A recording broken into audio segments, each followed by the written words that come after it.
welcome to our 5th episode of Something Bigger, a Nerdcast. In case you can't remember, last episode, not last week, I don't know what I'm talking about. We covered CW's Beauty and the Beast, episodes, plural, because life is sometimes a bitch. Anyway, we covered episodes 220 and 221, Ever After and Operation Fake Date. Because again, life sucks and is really busy sometimes, so yeah. So you guys got a double feature in last episode, which is cool. If you haven't been listening to our first 4 episodes of this podcast, and this is your first episode, congratulations! Welcome to the craziness. Or if you can't remember, creepiness or craziness? I said craziness. Okay. Maybe creepiness too. When we're talking about Gabe and his being yeah. If you this is your first time listening, awesome. Or if you can't remember a lot of the things that we've discussed, because we have discussed a lot.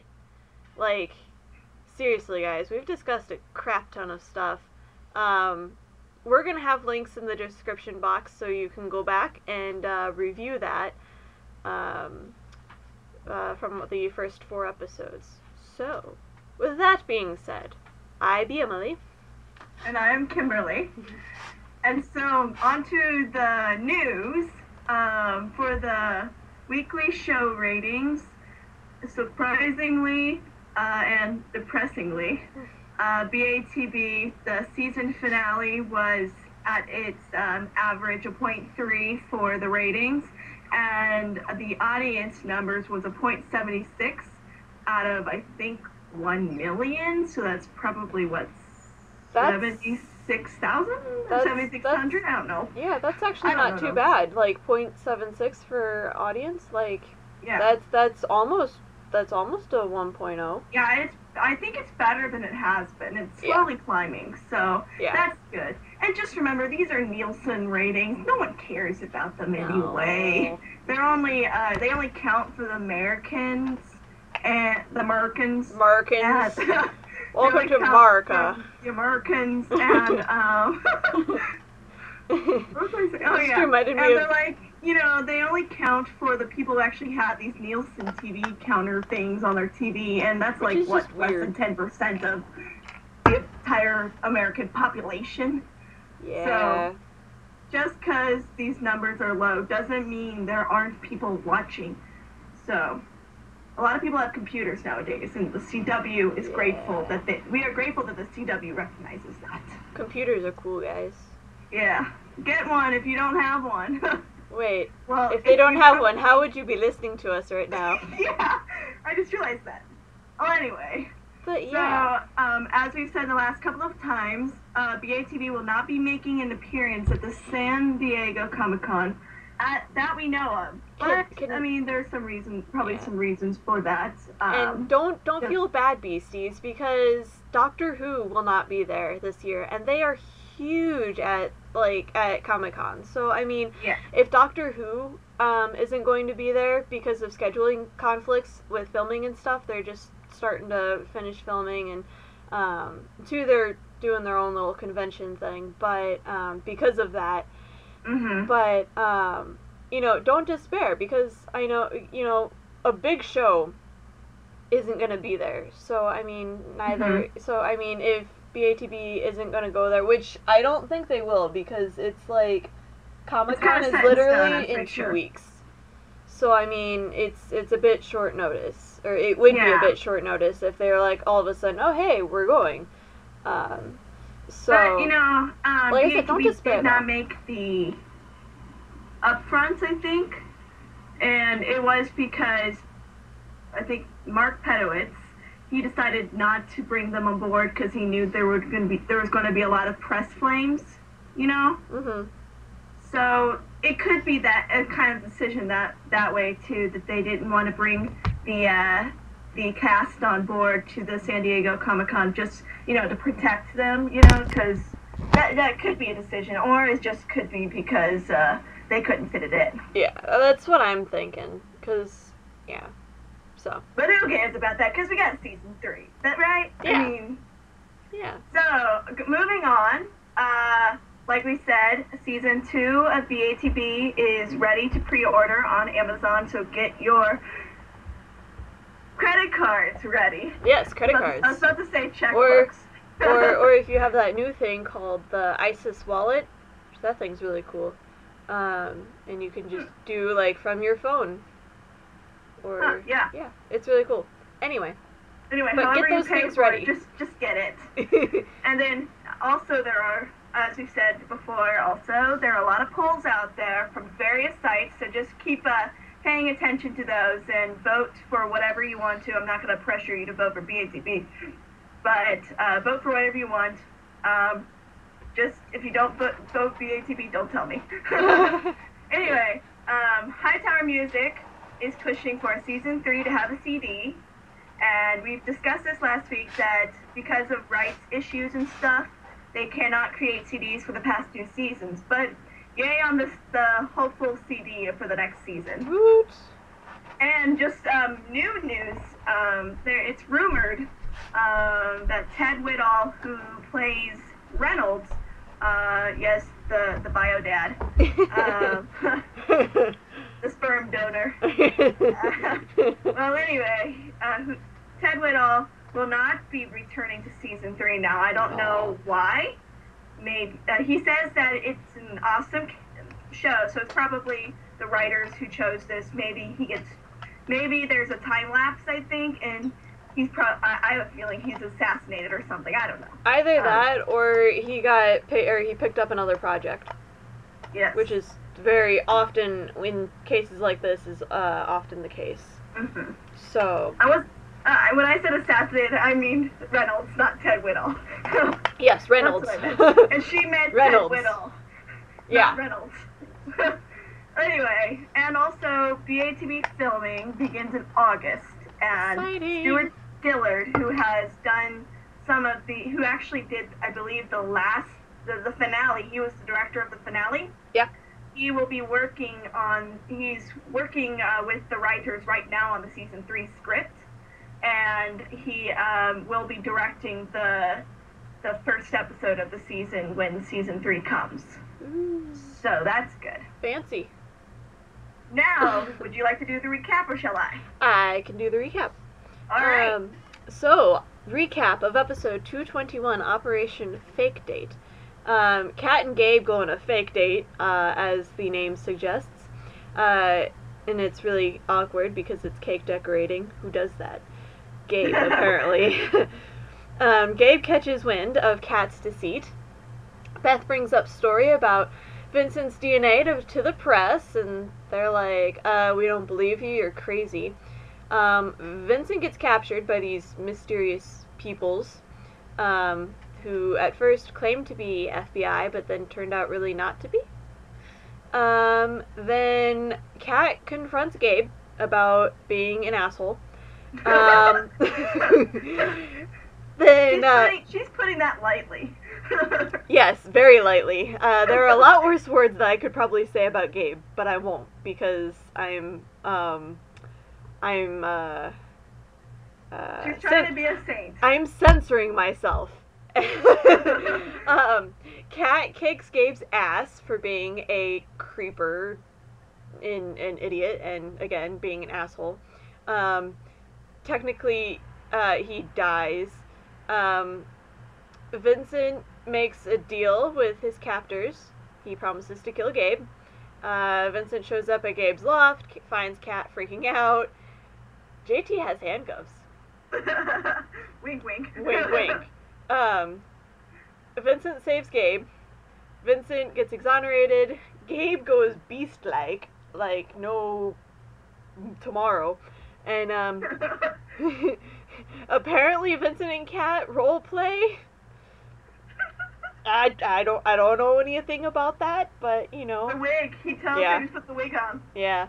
But anyway, and then Gabe decides to become a murderer again and kills Beth. So yeah. Again? Oh yeah, well he killed the witness, so I guess. Again. He's always deciding to play.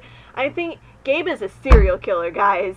No, he's just a killer of a series of people. That would be a serial killer, my friend. I know.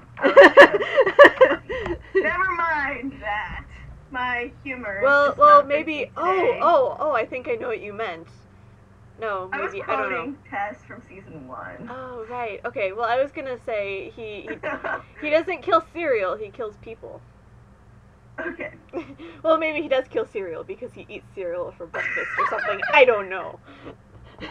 It's kind of late here right now in my mind. It's been a very long day, so my brain's all like, wow. That's the best time to do these things. Yes.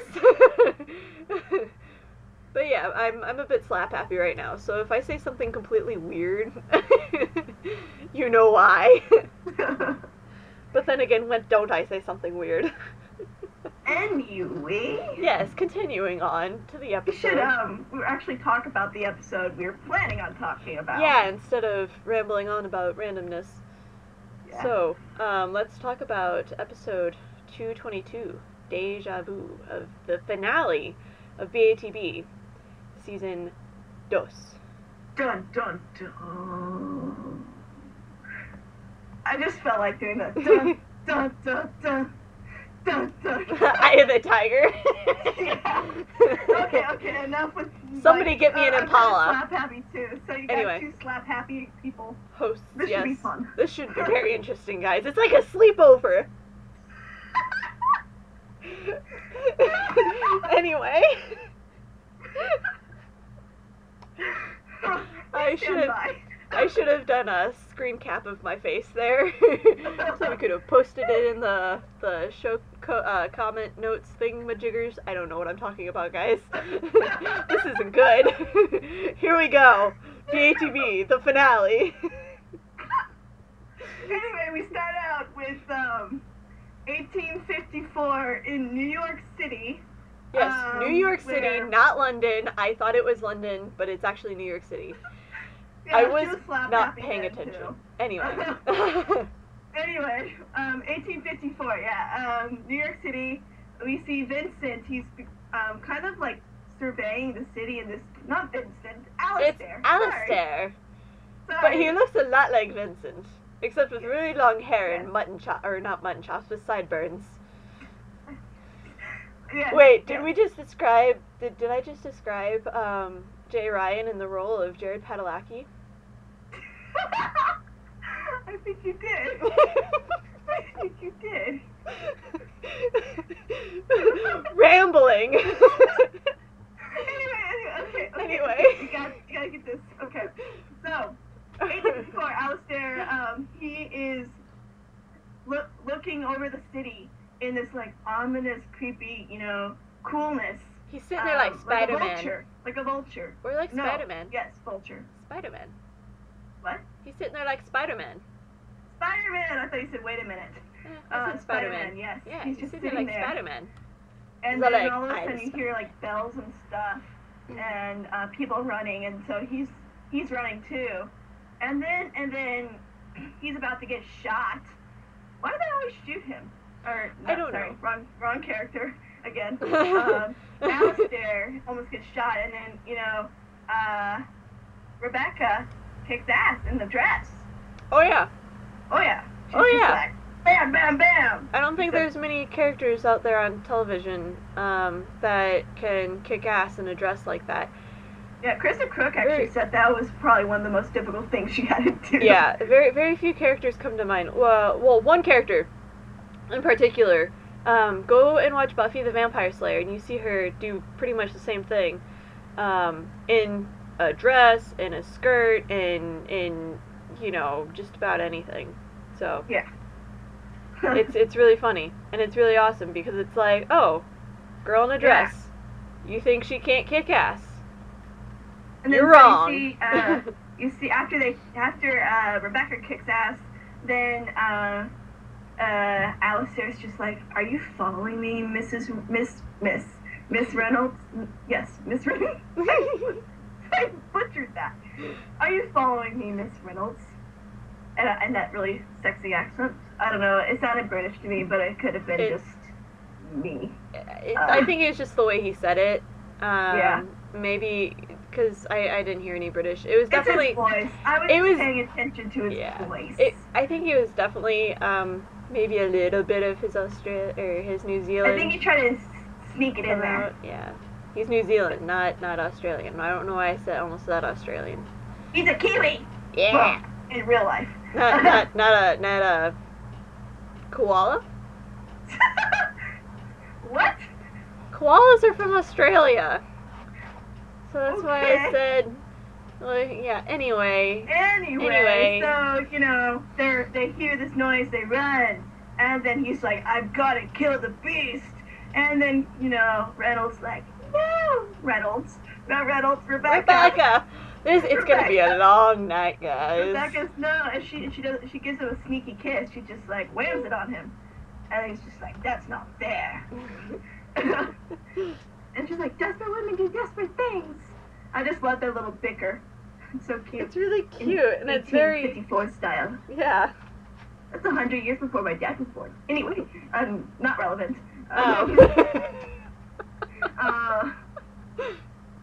So yeah, the kiss, and then I keep wanting to say Vincent. It's Alistair. It's Alistair.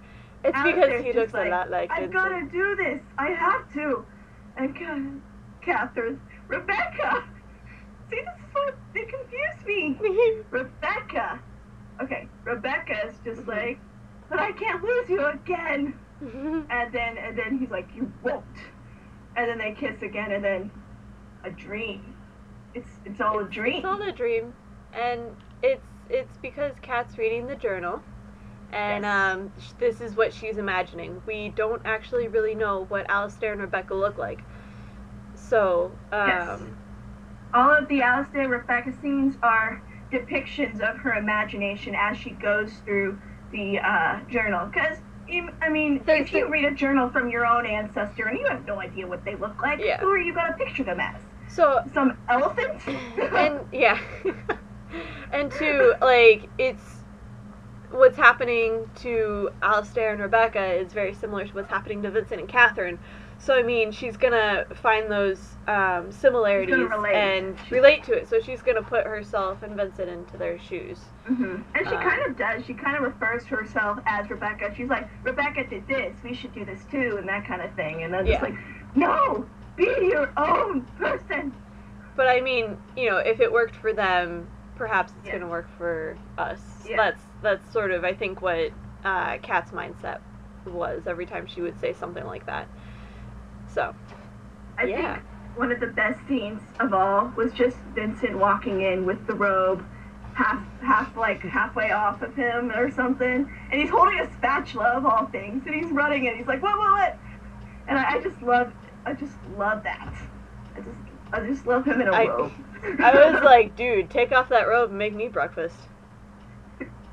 I was watching this recap kind of video, and this one person, it was actually off of Buzz, After Buzz TV. Yeah. She did, I can't think of her name, but anyway, she said that, she's like, we see Vincent in this beautiful robe, now we gotta see Kat in some, nightwear.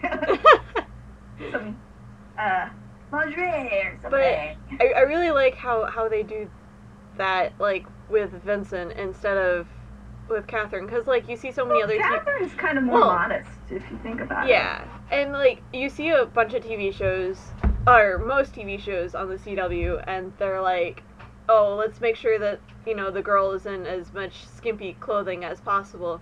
Yeah. Vampire Diaries. Did I say that loud? I'm sorry. But then you go here, and shows like Supernatural, and you really don't see women sexualized like that. You see them kicking ass and stuff like that. Mm-hmm. But then you have the men over there, shirts off, in their boxers, and it's just like, I can deal with this. So you could definitely see. Yeah. So you could definitely tell what CW's target audience is. Yeah. Plus, it might be a little mystery. Oh, anyway. Yeah. But yeah. So yeah, I think that's really interesting how they do that. The robe. You know, he was cooking breakfast, but it looked like breakfast. Yum. Yeah. So yeah, and then we have other stuff happen, like JT. Yeah. JT ruins their moment. Like he does, because it's JT and he's awkward and funny. Everybody ruins their moments. Yeah, that's true. Especially Gabe. Gabe, Tess, Heather, JT. The list probably goes on, but I'm just gonna stop there. Technically, Gabe ruins this moment. Technically speaking. Yeah. Indirectly. Yeah. Indirectly. Because if not for Gabe, JT wouldn't be there, and therefore the moment will continue. Shame on you, Gabe. Damn it, Gabe. Anyway, so yeah, JT drops a bombshell that Gabe is beast again. And, oh no.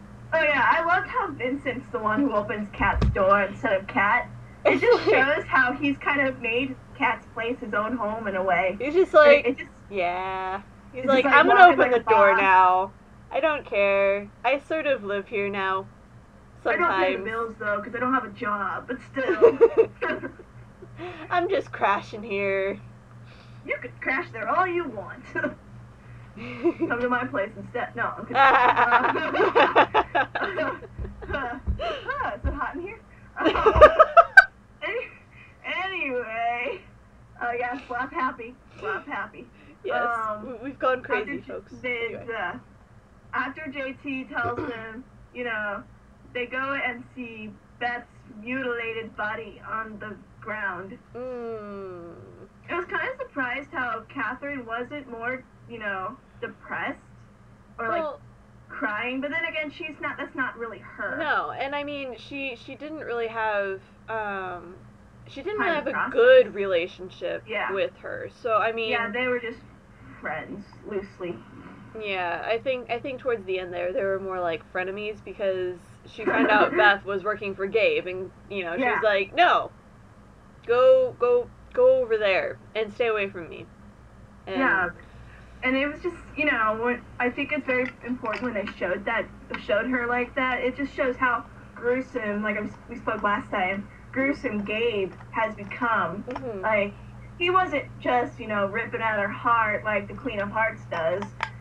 He just went right in there and just tore it out like Klaus. I mean, with all of the stuff coming out of it. Anyway, so, you know, my question is, what was Gabe's possible intent with all of this? Was it, I mean, yeah, we saw the whole episode, but it kind of felt like, in a way, indirectly, it was framing Vincent, because, you know, you see the whole police force saying that if Kat can't prove that Gabe's behind all of this, then the police force is going to go after Vincent. So, indirectly, he's framing Vincent, but I feel like that's just more to lure Vincent. Yeah. More than anything. I completely agree. He was I think he was more luring Vincent, and he was I think he was killing two birds with one stone. I think he was luring Vincent there, as he knew, of course, Vincent, Kat, and Team Beast are going to be there. Mm-hmm. So then, I think he was also tying up loose ends. Yeah. So, you know, however this whole thing played out, Beth was going to be a loose end. So I think he was he was essentially tying up loose ends. Yeah. In order to lure Vincent there. Mm-hmm. And then, yeah, you know, obviously, Vincent decides enough is enough. Gabe's got to go down. Oh, yeah. And, you know, it's interesting, you know, even though Kat knows how much wrong and terrible stuff Gabe has done, she still says that he doesn't deserve to die. And, I mean, I like that because, you know, it's Catherine. She believes, I mean, yeah, she gave Gabe a second chance, but, I mean, she still stands by her ground saying that death is not the answer. Mm-hmm. And I really like that, how she's just not all for kill him. Yeah. And so I really like that. And I was just like, what is with Tess? I mean, she just tells JT to play with his kitty lab. And he's just like, what? Really? And she's like, you know what I mean. Just do your thing, and we'll do our thing. Yeah. And you already tell that Tess is having some mental relationship issues. Like, something's going on in her mind, and we don't really know what yet. But I think they did that. The writers put that in there for a reason, because, it shows that you never know when you're going to lose somebody or might lose somebody. So, and, with her being kind of like beef jerky to JT, it shows that, and then what happened to JT later, which we'll talk about later. So, I guess in a way that's sort of like a foreshadow. Yes, yes. Which is really interesting. It's an interestingly different kind of foreshadow, but still, foreshadow all the same. Yeah. But anyway, so then... Yeah. And then, so Catherine decides to call Knox to give him a kind of a heads up that Gabe's a beast and everything. Well, doesn't really work out that way. Nope. We get a different voice on the other end of the phone. It's like a husky brat. It's a very it's a very beastie sound. Yeah, it's not even words. It shows you just how far he's gone off the edge. He's, Gabe is, he's not, he hasn't just gone off the reservation, dude. He's swimming at the bottom of the ocean, and all the way, he's halfway to, China, and not even remotely close to the reservation at all. Yeah. Like, he belongs, like I said last episode. If any of you watch American Horror Story, he definitely belongs in season 2 of American Horror Story, which is it's the one with the asylum. So he deserves to. He needs to be in that asylum, which is not a very good asylum to be in.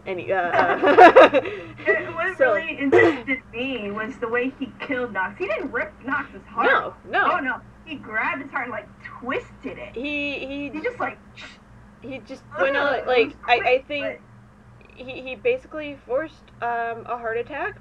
Like, he squeezed that thing, no tomorrow, and Knox was like, bleh. I think he just, crushed his heart to death. Yeah. And that's just, gruesome. I mean, really gruesome. Yeah. More gruesome than Beth's death, literally. I've seen worse. You've seen worse? Go watch Game of Thrones. Yeah. Well, yeah, I've seen worse from a movie that Gerard Butler played in, but let's not go there. I don't remember the title. 300? Let's just say he dissected a person part by part, ligament by ligament, just, and it kept him alive by doing that. He flayed him, you mean? That's pretty much. That's called flaying a person. You take their you strip from their. Anyway, we're not going to go into details in case you might be eating while Knox is dead. Discussing. Can we have a moment of silence for Knox? I had a moment of silence. Moment of silence for Knox. Okay, moment over. So yeah, Vincent disappears because he's like, okay, he's killed Beth. He's killed Watson. Remember he. Yeah. And Ray Sheckman in season 1, and also that carriage driver dude. Yep. And now Knox killed other people, but Vince is just like, he's killed Beth, he's killed Knox. Okay, next thing we know, he might kill Tess next or something like that. Or go after Heather again, or He takes the bait and he leaves like a fool, I think. Mm-hmm. And, Catherine decides to see her bio dad. And I thought that interaction was interesting. It wasn't what I expected it to be. Yeah. I thought he'd be like, yes, let's Vincent kill Gabe and lose it. He was being more fatherly than what he's been in the past. So, I kind of liked it. And I feel like inside, he probably blames himself for Gabe's, Gabe's going nuts. Because, Gabe he being told a psychopath. Gabe to do whatever was possible. And I don't think, I don't think he thought that Gabe would go that far. Yeah. He just wanted Catherine protected, but now that Gabe has gone off the deep end, he realizes that Vincent may be the only person who can protect Catherine. And I really like that father-daughter conversation. And I'm kind of disappointed that Reynolds, supposedly, it's not things set in stone. He just got, Ted Whittle just got a heads up that he might not be there. But, not like I said, nothing's set in stone yet. But I'm just disappointed if he's not going to be in season 3. Then I'm just wondering what's going to happen to him. Maybe he gets bailed out. Someone bails him out, or maybe he gets assassinated during like a time lapse or something. Here's what I think is going to happen. He gets shanked. He gets shanked. That's all I'm gonna say. Yeah, and so maybe he mentions that there's a point of no return, and I feel like we've kind of known that all season, that there is this breaking point, and it might have not been really addressed until now. But obviously, when Vincent was up against Reynolds in episode 8. Man or Beast, it was obvious that he was very, very close of meeting that point of no return. Yeah. And it all fell from there, and then slowly he went down, which is good. And so, yeah, point of no return for Beasts. That could be bad. It's almost like Phantom of the Gabe Opera. is like, here's the point of no, you can't see, no one can see this, but point of no return, and then Gabe's like 3,104 gazillion feet away from it. That's how far he is. Like, he's shot off from it. For you, our listeners, Kimberly just waved her arm like all the way to the above. I can't even see her hand in our Skype. So. He's infinite. He's like infinitely gone upward. Yeah. I mean downward, because downward's like hell. Yeah. So. Yeah, he's foreshadow.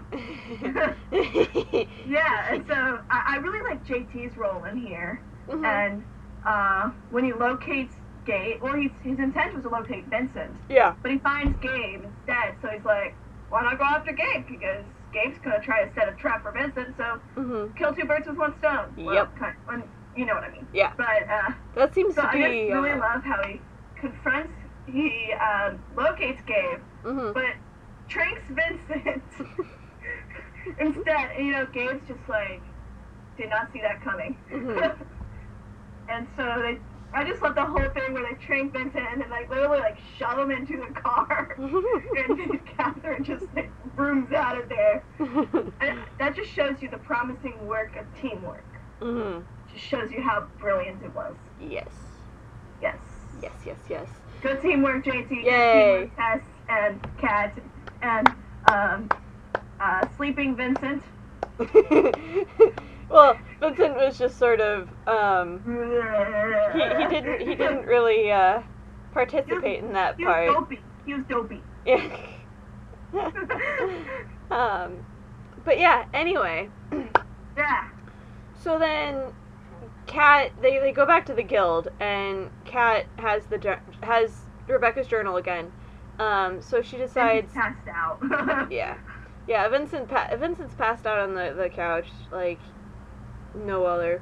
And so she's all like, well, I'm gonna read this. And didn't Tess and JT comment? Or was it Tess that commented, or someone commented and was like, why do you keep reading that? And I think it was Tess. Yeah. And then Kat explains how she's like, this is very similar to what Vincent and I are going through right now. Everything that Rebecca and Alistair have gone through yeah. is very reminiscent of what Vincent and I are going through right now. So, you know, maybe if we can use this. We can definitely use this to our advantage, and maybe it can help us out with our situation. We can tie it into our situation.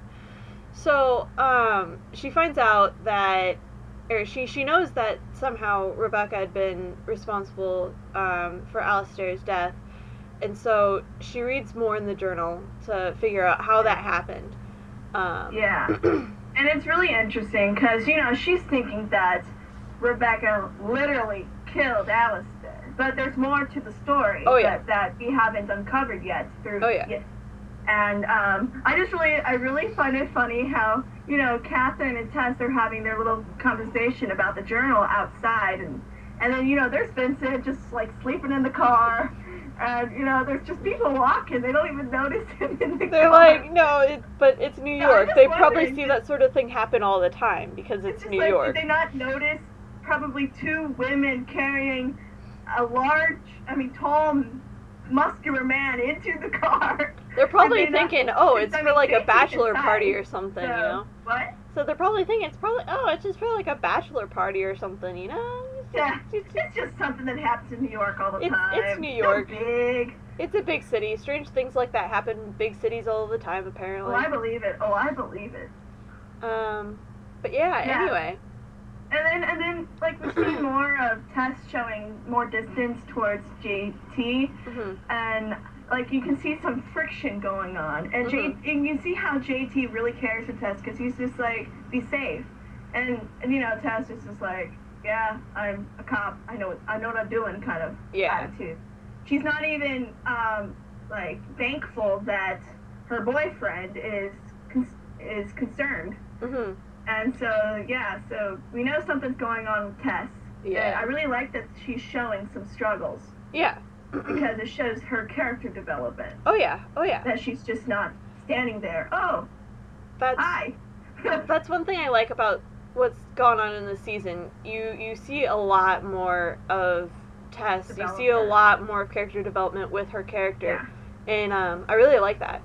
And that was the whole purpose of the season, because it said, who am I? That's the whole mantra. And so the characters coming to find themselves. To out, yeah. I think the one character that had the major development was probably Gabe. Yeah. He went the down-south development. He discovered he went the up north development. So, yeah. But anyway. But yeah. So then we have Kat and Vincent go to the dungeon, and she locks him up. I really like this whole they played the paralleling scenes. Yes, I really like that. I love it when shows do that, and it's really hard to get stuff like that right, and because I've seen quite a few bad parallels just in a movie. I don't even remember what the movie was, but all I remember, I was like, wow, this is really cheesy and really stupid. But with here, I think they really nailed it because, you know, they conveyed how similar these two situations really are. Yeah. So, and I like it how it wasn't just, you know, they showed chunks of this scene here. I mean, they embedded just like maybe 2-second long scenes in like when Vincent and Catherine are walking, and you see a very big, just a small flash of Alistair and Rebecca walking. And I just really liked that. I mean, yeah, it was really fast, and they seemed, but I just like how, wow, they're really getting this similar, that they're really following the same paths. And the question is there, what will Catherine and Vincent do that will separate them from what Rebecca and Alistair went through? So that's like the whole purpose of this episode, is how they can separate themselves and everything. Yeah. And so then the head of brain fart. But yeah, with Alistair yelling Rebecca's name, I just love that. But yeah, and then Kat goes and leaves a trap for Gabe, and she realizes the mistakes that Rebecca made, and that she's making the same mistake, so she runs back, and she frees Vincent. Yay! I really like that, how she just, you know, that whole sequence, how she's pouring the blood, and then she's just having those, I believe they're just, you know, her remembering what she read through the journal. Yeah. And it just, I just think she probably glanced through it when she was reading it, and maybe at that point it just finally sunk in, really processed. Because as she's doing this, she's just realizing how similar she's like Rebecca. And I really like that. And I just like, when I saw Alice there burning up in flames, that was like, really cool. That was intense. Like, oh my god. I was like, I haven't seen a scene like that in a while on a TV show. I think the last time I seen something like that. No, actually. Character. Actually, I like The Tudors. I was watching The Tudors the other day, and there's a scene where a person was burning at the stake, and it was very similar to that. There's actually a secret. What happened was, in the script, he, or Jay Ryan wasn't supposed to really scream like that. I mean, they said, yeah, scream, but not for that long. But he actually screamed, made it sound more painful to up Kristen Cook's performance to cry and everything. Yeah, because, I mean, so when really you're being burned alive, you're not just gonna be like, you're gonna scream your lungs out, man. Like, you're gonna, like, you got fires, like, stinging. Just think, burning your hand on a stove, or if you're a girl, burning your hand on your straightener. Like, that magnified like 1,000. That's being burned alive. And honestly, it takes talent for someone to scream like that and pretend to be burned. Because obviously, that was all CGI fire. But I mean, I'd probably just stand there very awkwardly, like, because I'm just not that vocal when it comes to performances and stuff.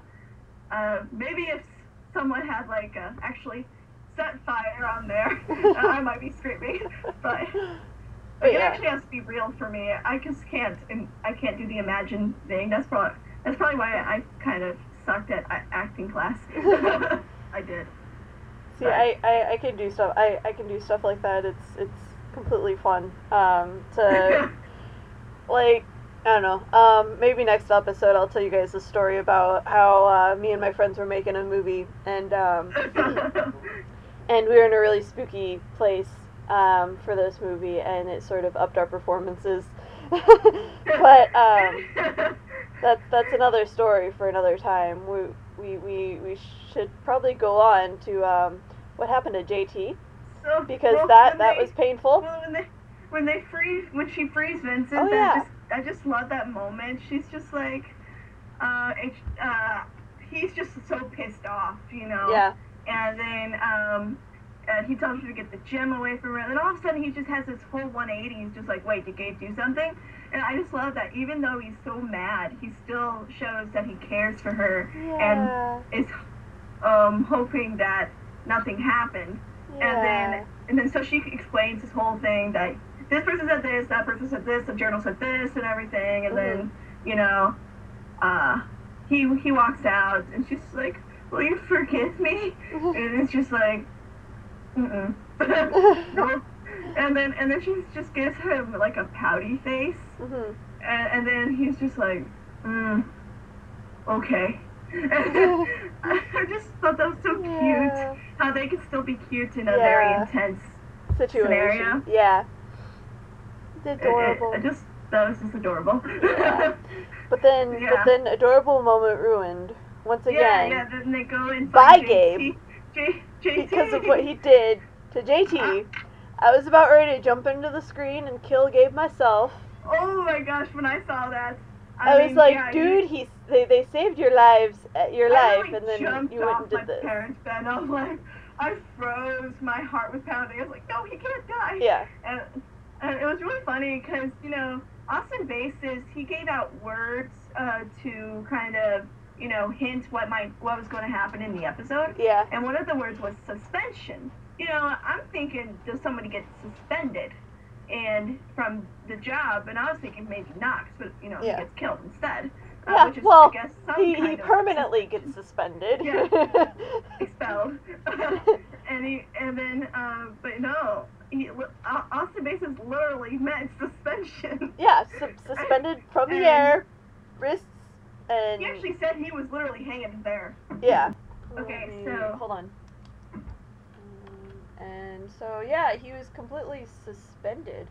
Yeah, he was literally hanging there, and so my question was, okay, so obviously Gabe did not want to kill him, or maybe he intended this, because he like literally ripped JT's guts apart and stuff. Well, I mean, like, he didn't.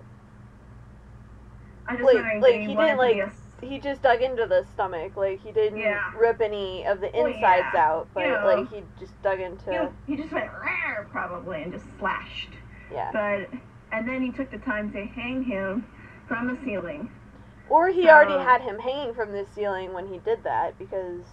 My theory is he probably wanted it to be a slow death, a slow and kind of probably painful, but also kind of really interesting was it kind of looked like he was crucifying JT in a weird way, and maybe he was making a statement, just like, this is what I can do and prepare for the worst. Oh, I think it was just a statement. I don't think it was just being creative. No, I think it was a statement. It was like, this is what I can do, don't F with me, you know, I will, you know, I'm going to destroy your relationships with people, step by step, starting with JT. This is he's gonna be, nah, and it's like it's essentially a threat. So.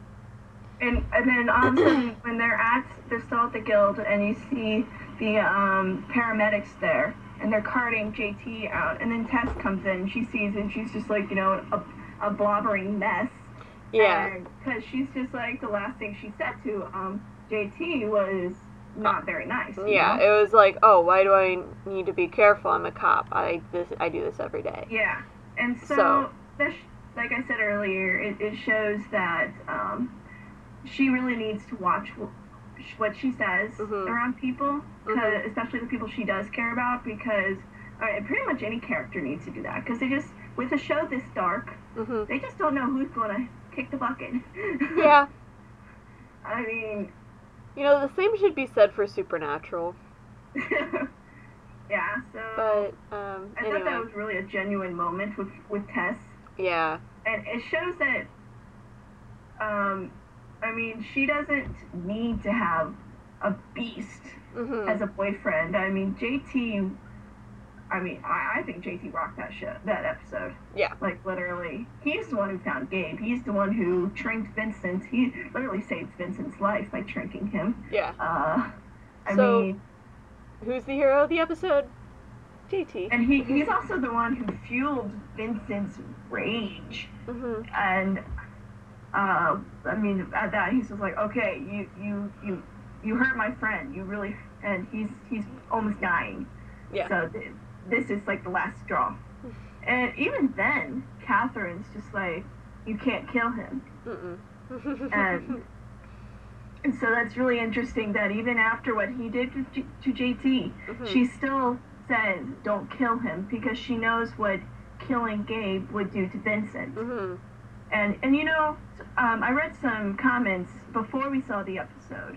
Yeah. And they were just like, well, why can't Vincent just, you know, he can slip up every once in a while, can't he? Why should Catherine, why should that destroy their love? And then, you know, it's just like, well, he loses his humanity. There is no love if he loses his humanity. Yeah.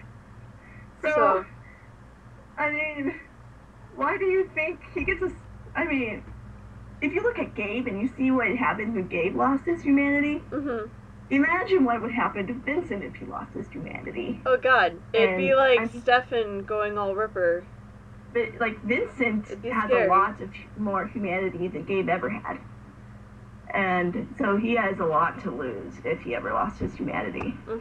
And I think that would impact his life greatly. More so than Gabe ever did. Yeah. I literally think Gabe lost his humanity the moment he was turned beast the first time. Yeah.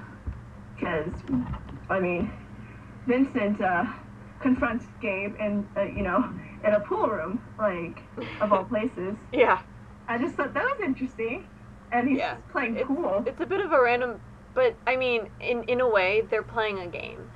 Yeah. You know, they're playing a game, and so I guess them being in the pool room, and Gabe playing pool, in a way, represents what they're playing. They're each taking a hit at each ball, trying to knock the ball into the socket. Uh-huh. And I find it funny, or no, I don't find it funny. I'm just curious how many shots it took until Vincent got all of those balls in there or something.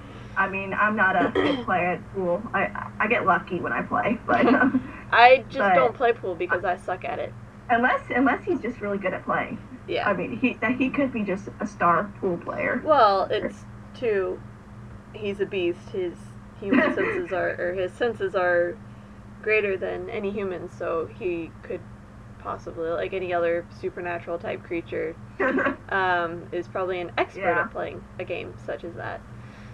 Yeah, and so, Vincent, or no, I think it was Gabe who literally, he like picks up a stool and tosses it at Vincent, and then thus the beast fight starts. That was epic.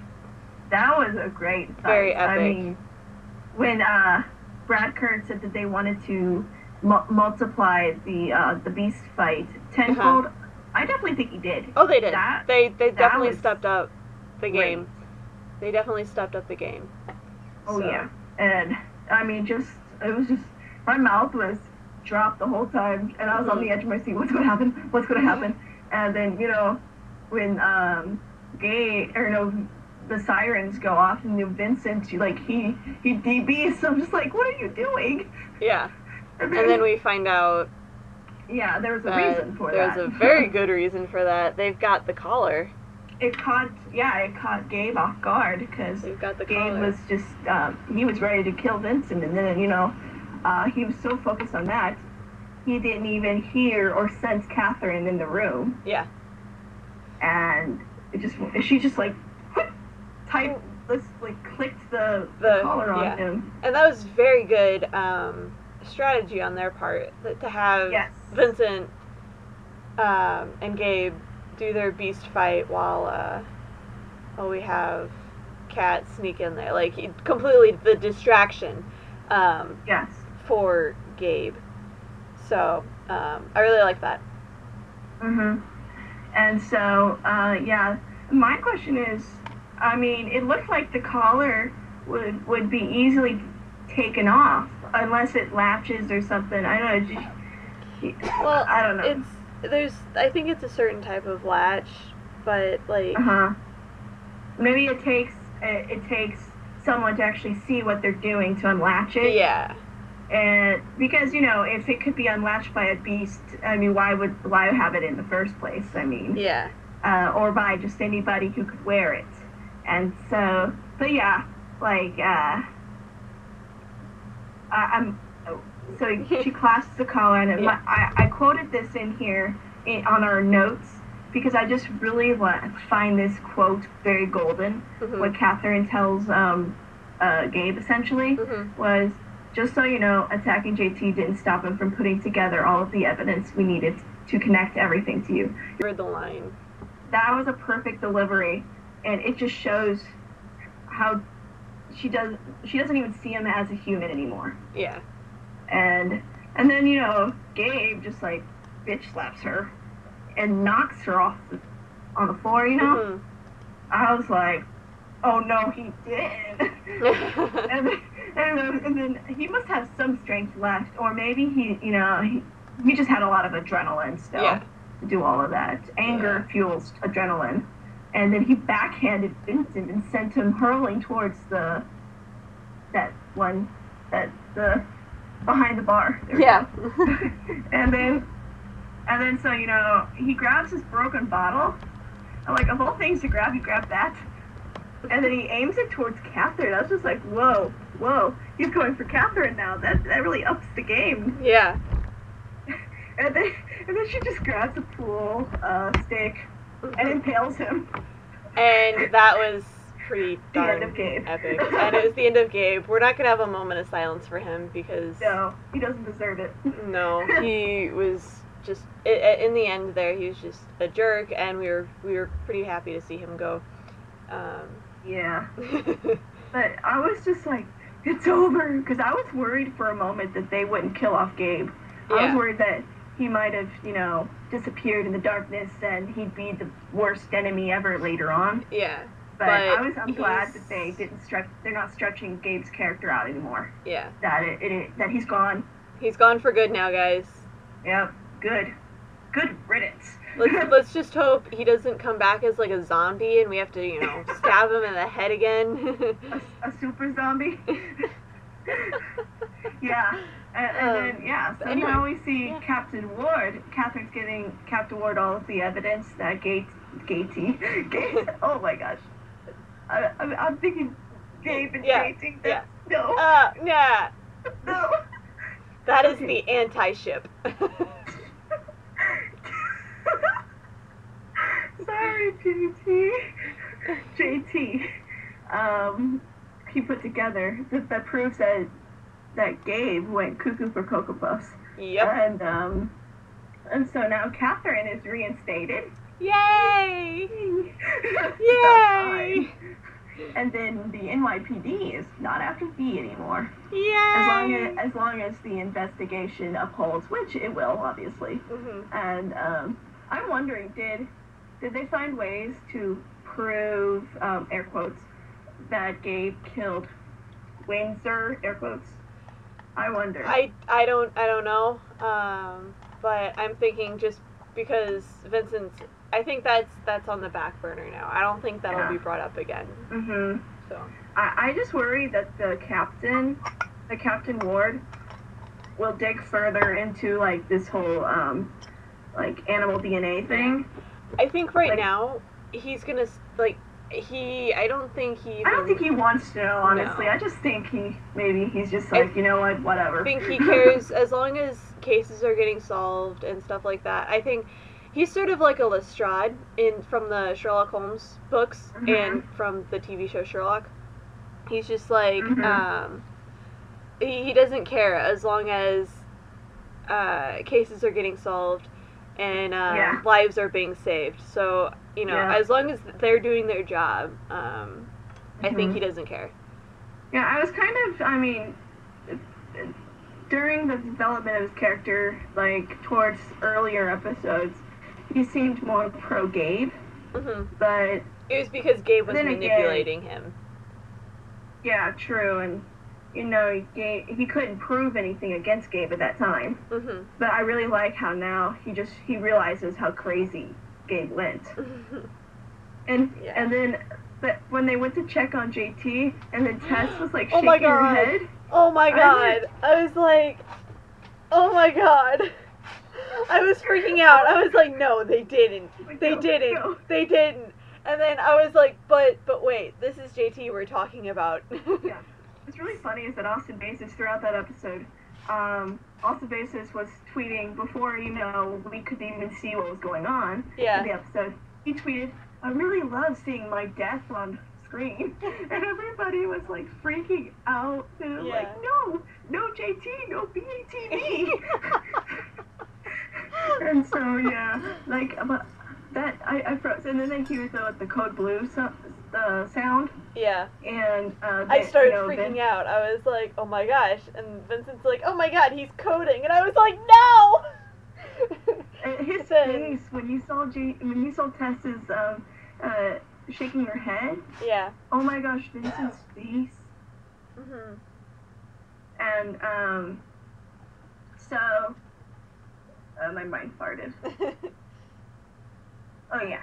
And then so they see JT, and he's just like, hey guys. He's just sitting there chilling out. I feel like he's on a lot of painkillers right now. He's just like, what's up? Did we win? And then, Vincent was just like a smiling puppy. I mean, he was just so happy. And then Tess just literally like jumps on top of him, and it's just like, oh, so cute. Yeah. Totally adorbs. Yes, I just did say adorbs. Yeah.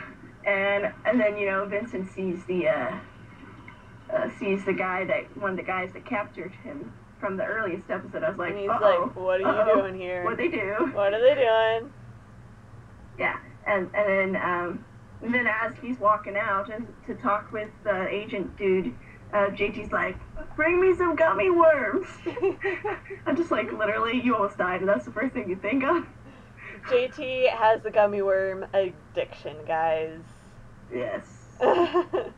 I think I want some gummy worms. That's gonna be when I watch season 3, I'm gonna have a bag of gummy worms at every episode. Yep. That's what I'm doing. Yep. That and Ben and Jerry's probably. Because I'm probably gonna be a blubbering mess or something. I don't know. But yeah, we find out through. I call them the Men in Black. That's my little nickname for them. But they're clearly a part of some sort of secret organization. Now, whether they are a part of with the government or not, they're still mysterious fellows. My theory is that they are actually the top bad wolf dog. Yeah. You know. Yeah. I think that they are part of that, and maybe they did when they created Warfield. They thought creating these beasts were good at the time, and then maybe they realized that this was not what they had wanted to do. Yeah. And so I think they started making cleaners, people who would clean up the messes, their messes. And maybe Reynolds was some sort of cleaner but he didn't really know he was working for them or something. Yeah, sort of. Or I don't know. Yeah. But I definitely think there's more to to their story. And obviously we won't know until season 3. Yeah. But it's going to be interesting how that pans out. And my question is, they said to keep an eye on JT's blood levels or something like that. I'm wondering, would that mean that it's possible JT might develop some sort of super healing power or something?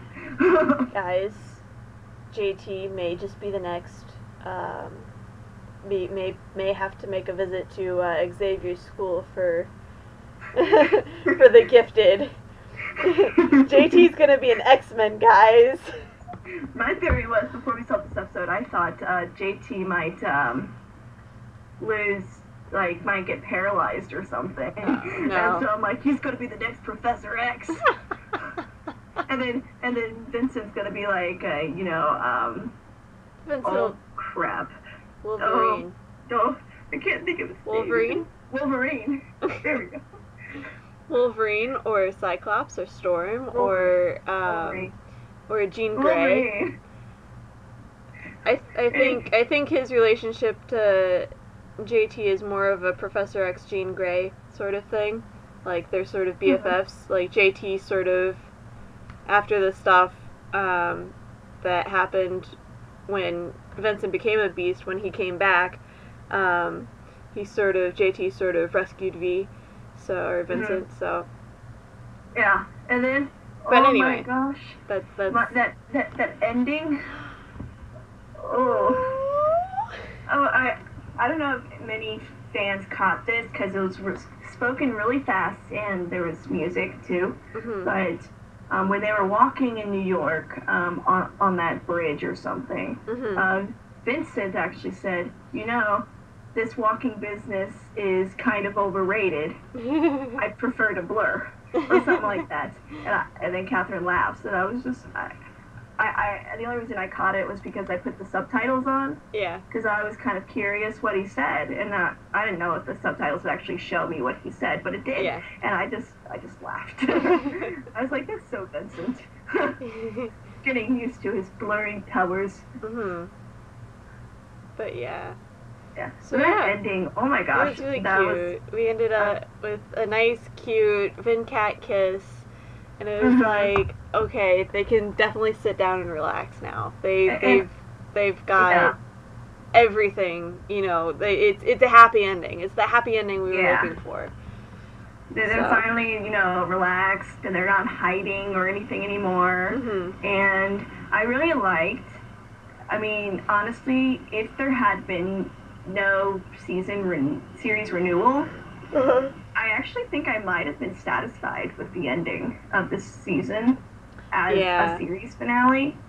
I mean, yeah, I'd still have probably questions. Wait, I want to know more. Yeah. But, you know, it did satisfy me as a good ending if it had been an actual ending. Mm-hmm. But thankfully it is not. Yes. So we will have more to see.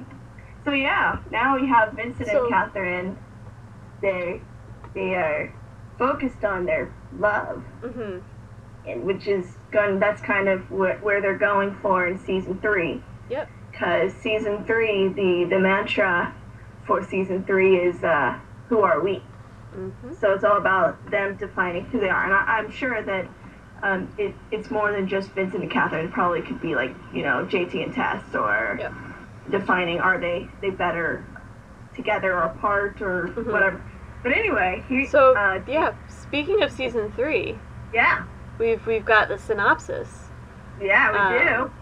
So, and it is as follows. As season 3 begins, Kat and Vincent are able to focus on their love, finally free from Muirfield, manhunts, and beasts.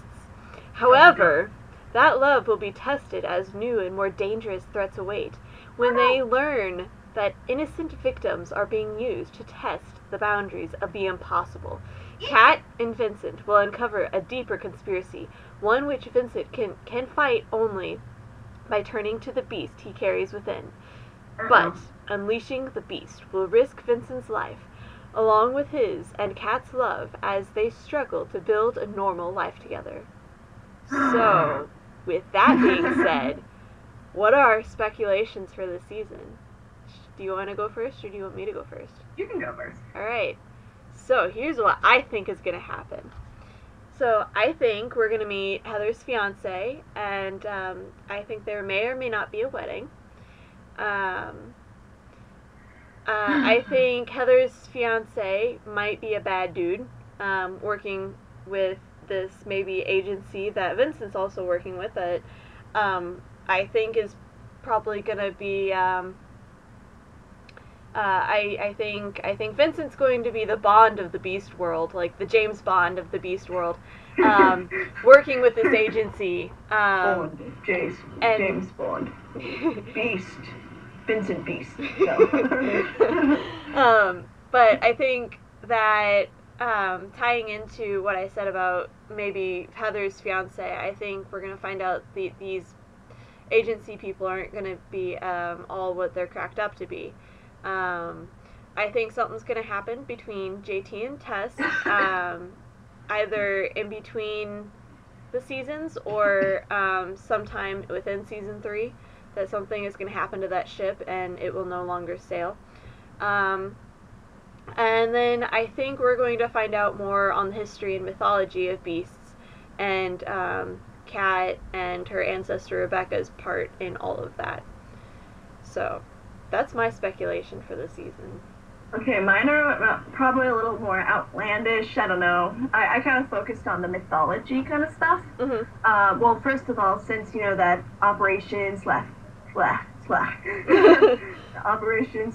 /government is recruiting Vincent. Well, basically, that's what they're going to do, is recruit Vincent, because I feel like Vincent's not going to refuse. Yeah.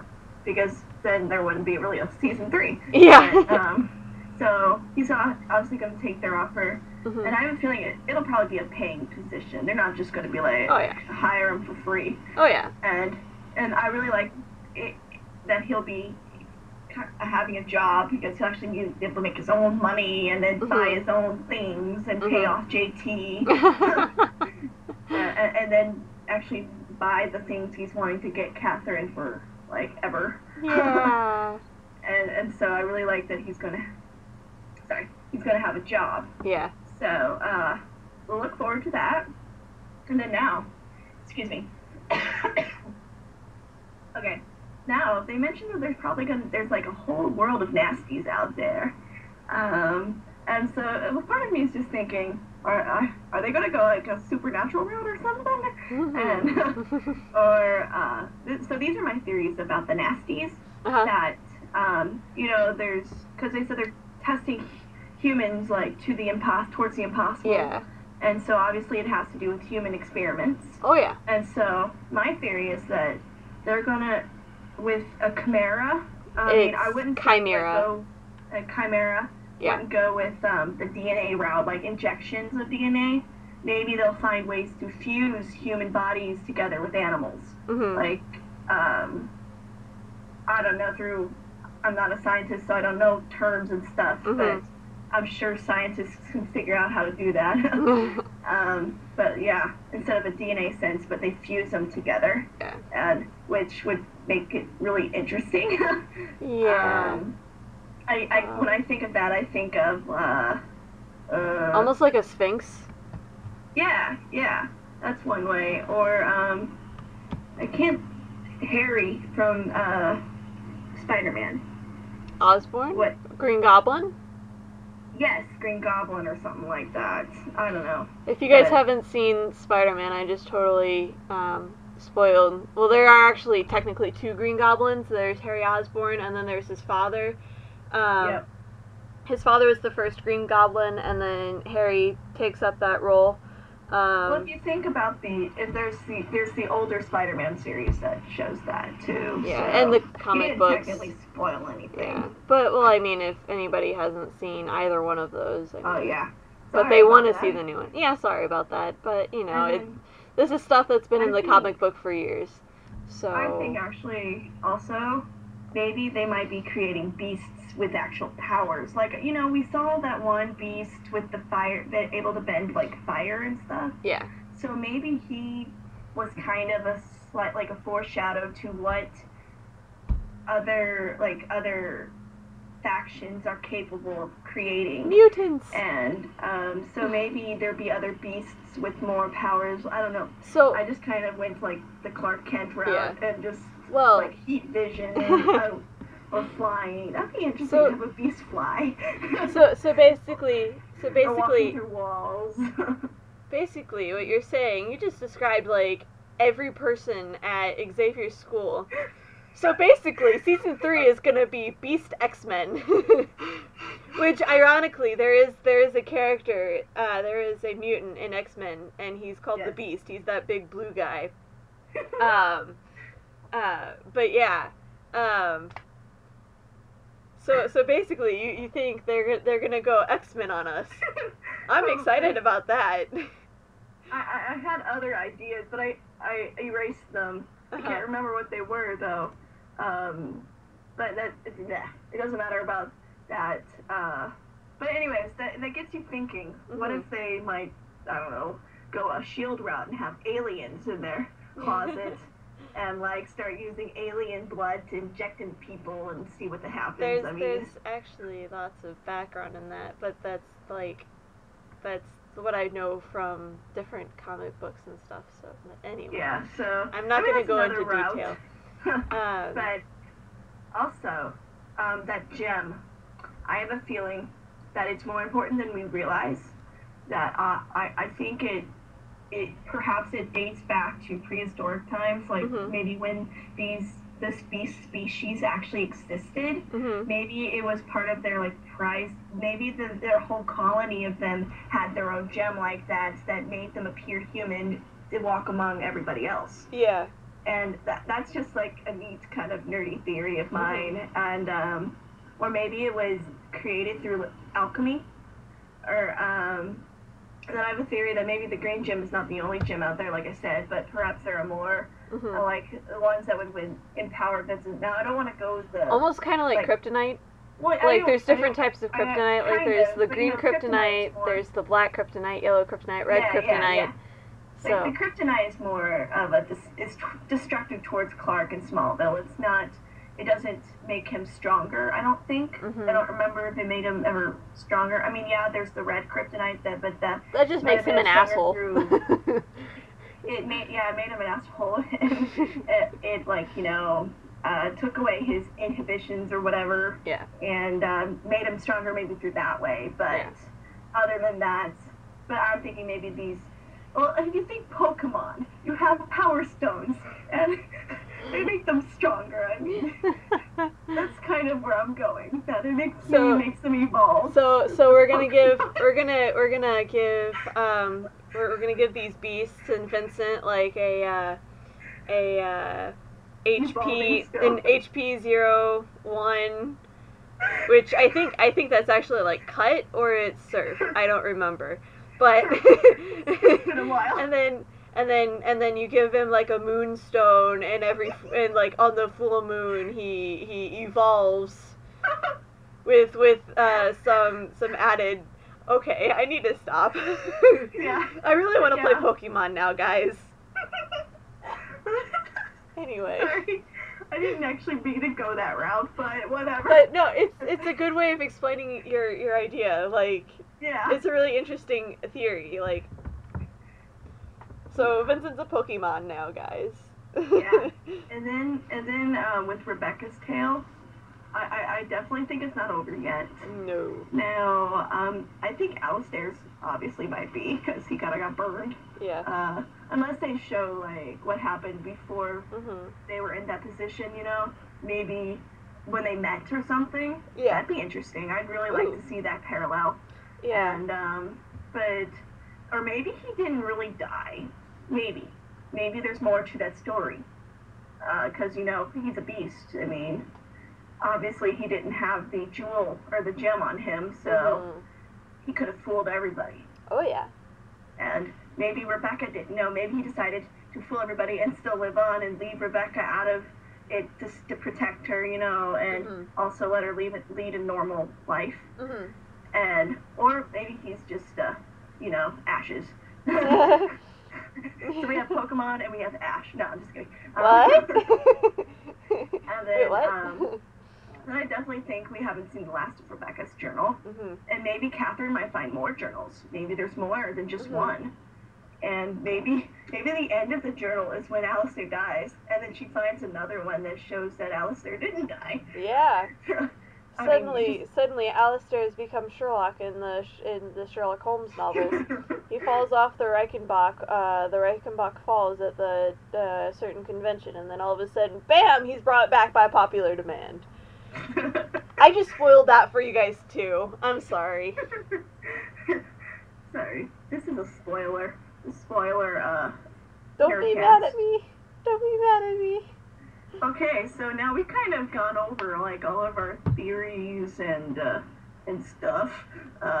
Now we didn't have any reaction tweets, nothing tweeted to us personally, but just overall what I read on Twitter throughout the week of the 2 days of the finale. There was the overall consensus. I mean, many people loved the episode.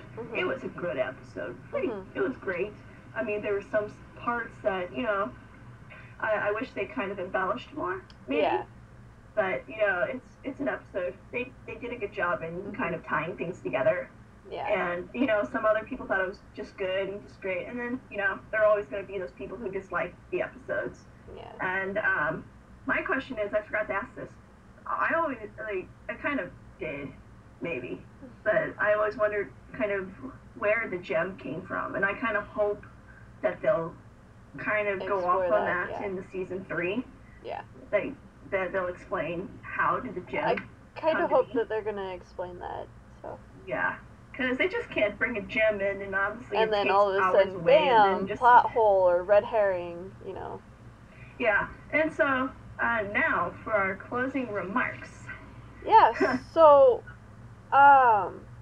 we as we mentioned in the last episode, we plan on doing something for the rest of the summer, whether it's something big.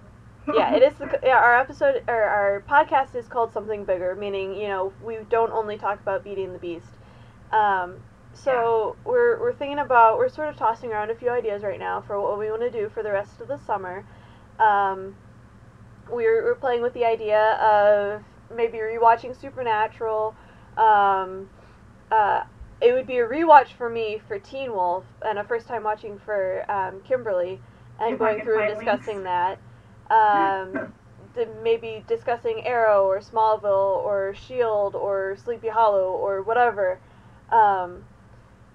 We also discussed maybe doing like a sort of summer hangout type thing, like talking about, like for the next episode, we may, or we have an idea of maybe talking about like different shows that we're interested in, and we want to share with you guys, sort of like you like BATB, so here's what else you might like, sort of thing. So and there are a lot of shows that she watches that either I haven't seen or that I don't have an interest in, and vice versa. So, I mean, you'll get different opinions from each of us. So. Yeah. So we might do that next episode, but we also want to hear from you guys. So tweet us, or send us a message on Facebook. Or our notification boxes looks really sad right now. Yeah. Or email us. All our links to all this stuff will be in the the description box on the YouTube link. But our Twitter is twitter.com/SBNerdcast.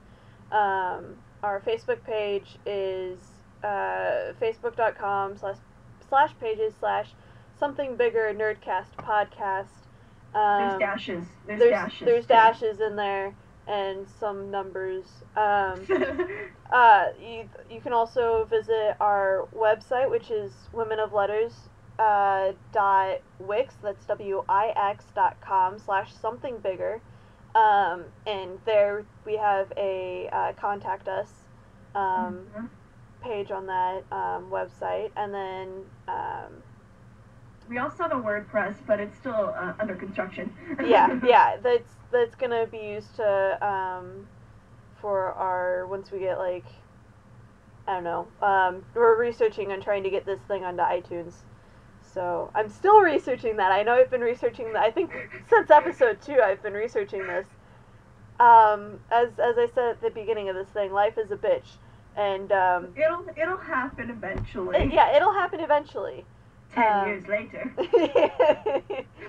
But yeah, we want to hear from you guys. So go to our social media accounts and shoot us an email, a message, or a tweet, and tell us what you want us to discuss in the off season of a lot of television shows. Yeah. So, and even if it's a show we don't currently watch, I mean, I can't think of one off the top of my head, but if you want us to try something out that you like, and we can probably watch the first episode and then make a podcast of our opinions of the first episode. I mean, it varies, so. Yeah. But tell us what you want to hear us cover. We've got plenty of stuff in the planning, so until please talk to us, because we don't want to sound like babbling idiots. We want to hear from you. But yeah, it's been fun so far. So we wanna see where else we can take this. As always, please take the time, whatever, to check out our fan fiction on fanfiction. The link is provided, and the link to our fanfiction page is provided, but the fanfiction story is found on our fanfiction page. Yeah. And so it's also called Something Bigger, and we've talked about this for the last several episodes, but it's always a good refresher. Yeah. And it's a mega crossover over 6 different fandoms. BATB, obviously, Supernatural, which are the two the main fandoms that it revolves around. Yeah, those two are the ones that propel the story forward. Yes. And the originals kind of weaves in and out. We also brought in Arrow. Yes. That'll also weave in and out. And same with the Vampire Diaries. We haven't brought them in, well, kind of, if you count the originals, but we have plans to bring in Vampire Diaries soon. Very soon. If not the next chapter, then the chapter after that. Yes, and then also Smallville will be wedged in there somehow. Somehow.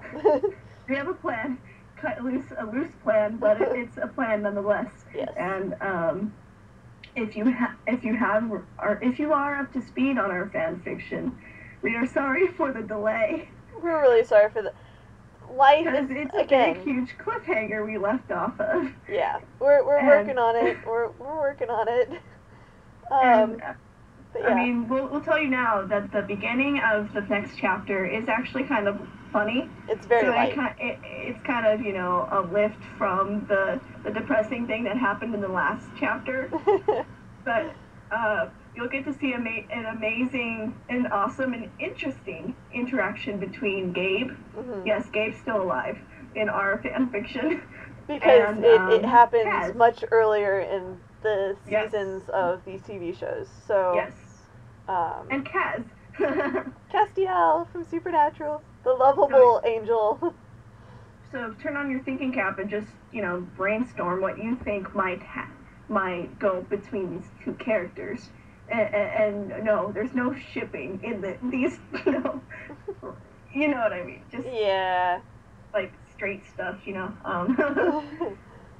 But yeah, it's going to be interesting for our next chapter. Mm-hmm. We're still working on it, and it hopefully will be up by the end of the month. Yes, I'm hoping. So, my week is about to get the rest of my July is about to get really busy because I'm in a musical right now. So, we're coming up on our tech week for that. Yeah, and Reddit Freak 001, which is me, Kimberly, but I've been busy. If you read my fan fictions, I've been like whipping those chapters up like popping babies or something. Mm-hmm. I mean, just chapter after chapter. So pay attention to that because I have 2 chapters in. Well, I haven't started them yet, but they'll be up soon, like tomorrow or Tuesday. But yeah, so. Yeah. So I guess that's it. Hello? Yeah. Sorry, I was texting my boyfriend. But yeah, I guess that is it. So, for something bigger, a Nerdcast podcast, episode 5, the BATB finale. I'm Emily. And I'm Kimberly. Thanks for listening. Yeah. Bye. Bye.